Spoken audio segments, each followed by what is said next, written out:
One India पर लगातार ई चर्चा जारी है अनलॉक को लेकर कि अनलॉक के दिन कैसे होंगे, अब भविष्य कैसा होगा। जो 4 महीने में लॉकडाउन देखा उसके बाद अनलॉक की तस्वीर कैसे होगी, क्योंकि अनलॉक शुरू हो चुका है, लेकिन यह अनलॉक ज्यादा जिम्मेदारी लेकर आता है उन तमाम लोगों के ऊपर जो लगातार कोरोना से फाइट कर रहे हैं। इसी के साथ अब हमारी चर्चा में हमारे साथ जुड़ रहे हैं मानविंद्र सिंह साहब, क्षेत्रीय अध्यक्ष हैं कानपुर बुंदेलखंड बीजेपी के।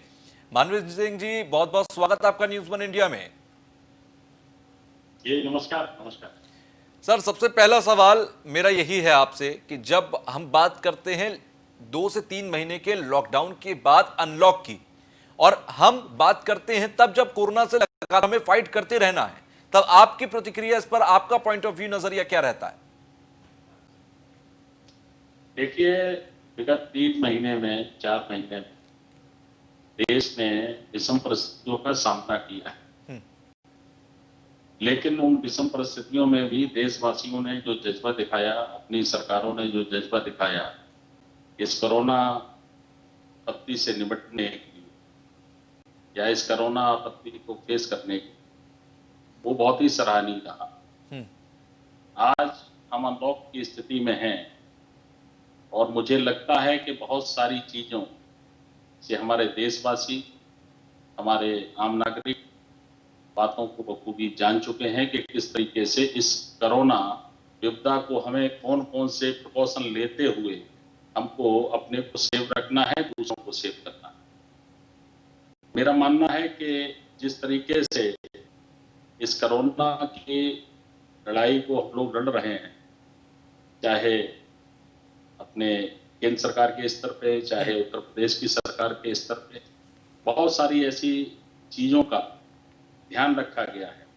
आप देखिए कि जब हम कुछ बैंक में जाते हैं कि 30 जनवरी को पहला जब अपने यहाँ कोरोना संक्रमित केरल में पाए गए जी, उसके पश्चात किस तरीके से केंद्र की सरकार ने अपने समुचित कदम उठाते हुए होली के पूर्व ही बहुत सारे प्रोग्रामों को, बहुत सारे अपने मंत्रियों के कार्यक्रमों को, संगठन के बड़े नेताओं के कार्यक्रमों को सीमित करना शुरू कर दिया।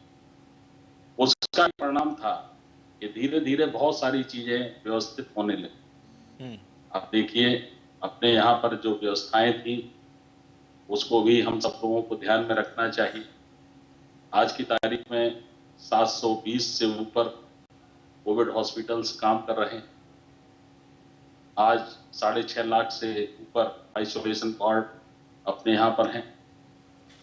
इसी तरीके से आप देखिए कि किस तरीके से इस त्रासदी के बीच जो हमारे प्रवासी श्रमिक थे वो लोग जब आए तो आप देखिए परिस्थितियां भिन्न हुई, लेकिन किस तरीके से इस समस्या को भी नियंत्रित रखने में केंद्र सरकार की महती भूमिका रही। लगभग 4800 से लेकर 5000 से ऊपर ट्रेनें चलाई गई। वो जिस गंतव्य से, जिस जगह से निकले, वहां उनको किस तरह से भोजन प्रदान किया जाए, जहां पर वो पहुंचे वहां पर उस स्टेशन पर कैसे उनका स्वास्थ्य का चेकअप करना है, किस तरीके से उनको भोजन देना है, किस तरीके से उनको क्वारंटीन सेंटर भेजना है, किस तरीके से क्वारंटीन सेंटर से निकलने के पश्चात 1 महीने का राशन उत्तर प्रदेश की सरकार के द्वारा दे करके उनको घर तक भेजना, उनके अकाउंटों में 1000 रुपए का उनके भरण पोषण के लिए डालना। तो लगा है कि सब लोगों ने अपनी व्यवस्थाओं को पूर्ण रूपेण अच्छे तरीके से हम अपने लक्ष्य को प्राप्त करने के लिए आगे बढ़े, इसके लिए कार्य करना में कोई कोताही नहीं बरती। आम नागरिक भी, हमारे जितने भी लोग थे, आपने देखा होगा कि विभिन्न समस्याओं का सामना करते हुए फिर भी हमारे यशस्वी प्रधानमंत्री के एक कॉल पर लोगों ने कंधे से कंधा मिला करके उनकी भावना को समझा। इस कोरोना की आपदा में जिस तरीके से 22 तारीख को एक दिन के कर्फ्यू में सहयोग दिया, लगातार जो अपने यहाँ पर लॉकडाउन रहा उसमें लोगों का सबका सहयोग किया, ये कोई सामान्य बात नहीं। बिल्कुल। अपना निश्चित तौर पर देश इतना विशाल जनसंख्या का है कि जहां पर बहुत सारी व्यवस्थाओं को व्यवस्थित रखना भी एक बहुत बड़ा काम है। हम्म, आप देखिए अपने उत्तर प्रदेश में किस तरीके से हमारे यशस्वी मुख्यमंत्री के द्वारा, उनके पूरे तंत्र के द्वारा जो व्यवस्थाएं की गई। आप देखिए कि 16,000 टेस्ट, कल का ही रिकॉर्ड है कि 16,000 टेस्ट उत्तर प्रदेश में होने हम्म, लगे। पूरे देश में 2 लाख से ऊपर टेस्टिंग की सुविधाएं प्रदान की गई प्रत्येक। कहने का मतलब है कि कोई बिना राजनीतिक सोच को रखे हुए हम्म, जिस तरीके से केंद्र और प्रदेश की सरकारों के द्वारा जो इस आपदा में जन विश्वास जीतने का प्रयास किया गया है, जनहितकारी कदमों को आगे बढ़ाने में जरा जी। सी कोताही नहीं बरती गई है। हम्म। ये संदेश एक बहुत ही सराहनीय कदम। सर, मैं आपसे जी। प्रवासी और आपके क्षेत्र के बारे में भी बातचीत करूंगा। एक मानवेंद्र जी हमारे साथ लगातार जुड़े हुए हैं। मानवेंद्र साहब, एक बार फिर मेरा आपसे मैं मुखातिब हो रहा हूं और सवाल मेरा यह है कि कानपुर बुंदेलखंड क्षेत्र के आप क्षेत्रीय अध्यक्ष हैं और ऐसे में सवाल ये उठता है कि जो ये क्षेत्र है कानपुर बुंदेलखंड का, किसानों की समस्याएं ज्यादा रही इस दौरान, लॉकडाउन के दौरान किसान परेशान रहे। दूसरा, प्रवासी जो लोग वहां पर पहुंचे हैं उनके रोजगार को लेकर बड़ी समस्याएं हैं। अब इन सब के लिए सरकार जो योजनाएं चला रही है वो कैसे आप धरातल तक उतारेंगे?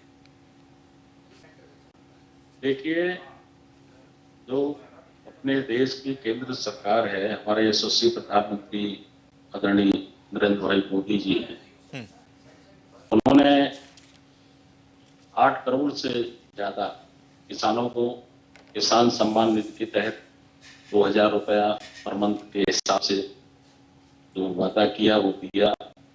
इस समस्या को फेस करने के लिए इन महीनों में 2-2 किस्तें जा चुकी, हम्म, तीसरी किस्त चली गई।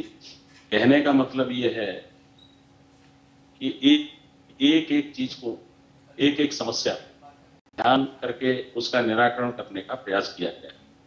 अब जैसे प्रवासी श्रमिकों की आपने बात की, हम्म, तो अपने यहाँ उत्तर प्रदेश में आपने गौर से देखा होगा, ये निरंतर आदरणीय मुख्यमंत्री जी द्वारा 11 लाख से ज्यादा स्किल्ड जो अपना प्रवासी श्रमिक थे उनकी मैपिंग हुई। कई कंपनियों से, कई उद्योग वालों से, उनसे अपना एक टाई अप हुआ कि किस तरीके से इन स्किल्ड श्रमिकों को उनके रोजगार की व्यवस्था की जाए, हम्म, उनको दूसरे प्रदेशों में न जाना पड़े, इसकी ये उनके भरण पोषण की व्यवस्था हो। मनरेगा के तहत आपने देखा 182 रुपए को बढ़ा करके 202 रुपए किए गए। लोगों को किस तरीके से उनका जीवन यापन अच्छे तरीके से हो, सम्मानित तरीके से हो, बिल्कुल। सम्मानित ढंग से हो, इसके लिए भी उत्तर प्रदेश और केंद्र सरकार लगातार चिंतित है। हम्म, किसानों के लिए बहुत सारी चीजें आपने समय समय पर महसूस किया होगा। हम्म, इस कोरोना आपदा में भी किसानों को किसी तरीके से अपने जिन्स को बेचने के लिए परेशान न होना पड़े, इसके लिए सोशल डिस्टेंसिंग का पालन करना और वहां पर आप जो केंद्र, क्रय केंद्र बनाए गए उनमें समुचित व्यवस्था रखना, परचेजिंग के लिए एक सिस्टम बनाना कि इतने यदि किसान हमको बेचना चाहते हैं तो उनको कितने घंटों के अंतराल पर हम सूचना करेंगे, किस तरीके से उनका परचेजिंग करेंगे, कितना उनका हम खाद्यान्न खरीदेंगे, एक एक चीज पर इस कोरोना आपदा में ध्यान रखा गया। सरकारों के प्रयास बहुत ही सराहनीय रहे। हम्म, इसके लिए आपने महसूस किया होगा खुद कि बड़ा तंत्र है, कहीं कोई समस्या हो तो सकती है, लेकिन उस समस्या को निराकरण करने के लिए जो अपनी सरकार का जो जी। एक सोच था हम्म, वो बिल्कुल पारदर्शी था और कार्य को पूरा करने के लिए यथेष्ट, हम्म। ऐसा मेरा मानना। अच्छा, सरकार लगातार रोजगार के लिए तमाम योजनाएं चला रही है। आज भी गरीब कल्याण रोजगार अभियान की शुरुआत हो रही है, प्रधानमंत्री नरेंद्र मोदी करेंगे, जिसमें उत्तर प्रदेश के 31 जिले हैं। इन योजनाओं को लेकर सीधा फायदा कैसे तमाम उन लोगों तक पहुंचेगा जो जरूरतमंद हैं? देखिए, अपने यहाँ पर केंद्र और प्रदेश की जो अपनी सरकारों का कार्य करने का तरीका है वो आपने बहुत समय से देख रहे हैं हम्म, कि हर चीज को बहुत बारीकी से वॉच किया जाता है। हम्म, हमारी कोई भी योजना ऐसी नहीं है कि जो निचले स्तर तक बिल्कुल धरातल पर ना पहुंची। जी। देखिए, बड़े तंत्र में समस्या तो कहीं ना कहीं आ सकती है, लेकिन उस समस्या को हल करने के लिए जिस तरीके से हमारा जो नेतृत्व है वो प्रयत्नशील रहता है, हम्म। वो बहुत ही काबिले तारीफ बात है। बिल्कुल, ये प्रयत्न ही है, क्योंकि कहीं ना कहीं अगर देखें जो अब तो हाईकोर्ट ने भी कल तारीफ की, लखनऊ बेंच ने भी तारीफ की है कि जो प्रवासियों के मुद्दे पर जो छात्रों को घर वापस लेकर आए, ये सीएम योगी आदित्यनाथ की सरकार ने बेहतर कदम उठाया। अच्छा, एक चीज और मैं समझूंगा, अब भविष्य को लेकर बड़ी चिंता है कि भविष्य हमारा कैसा होगा, रोजगार होगा, सरकारी योजनाएं अच्छी होंगी, लेकिन जो लाइफस्टाइल में तब्दीलियां आई हैं पिछले 3 से 4 महीने में, वो तब्दीलियां बरकरार रखना बहुत जरूरी होगा, क्योंकि कोरोना से अभी हम जीते नहीं हैं, कोरोना से जीत की तरफ हम बढ़ रहे हैं। उसके लिए बहुत जरूरी है कि जो तमाम जनप्रतिनिधि हैं, जो आप लोग जिम्मेदार लोग हैं, जो लोगों के संपर्क में रहते हैं, आम जनता के संपर्क में रहते हैं, वो लगातार उन्हें समय समय पर ये याद दिलाते रहे कि देखिए, कोरोना से लड़ते रहना है, कोरोना से लड़कर एक बार जीत नहीं सकते, हम हमें लड़ते रहना होगा उससे। जी, अब आप देखिए कि जो भविष्य में किस तरीके से हम इस आपदा से को फेस करेंगे, किस हम्म, तरीके से हम रहेंगे, इसके बारे में अवेयरनेस काफी 3-4 महीनों में आई। हम्म, लेकिन पार्टी ने अपने स्तर पर, आप कल्पना करेंगे कि लगातार हमारे संगठन, उत्तर प्रदेश के संगठन के द्वारा कानपुर बुंदेलखंड क्षेत्र में हमारा एक एक कार्यकर्ता बूथों पर निकल करके हम्म, लगभग 11 लाख से ऊपर मास्क अभी 4 से लेके केवल कानपुर बुंदेलखंड क्षेत्र में ही वितरित हुए हैं।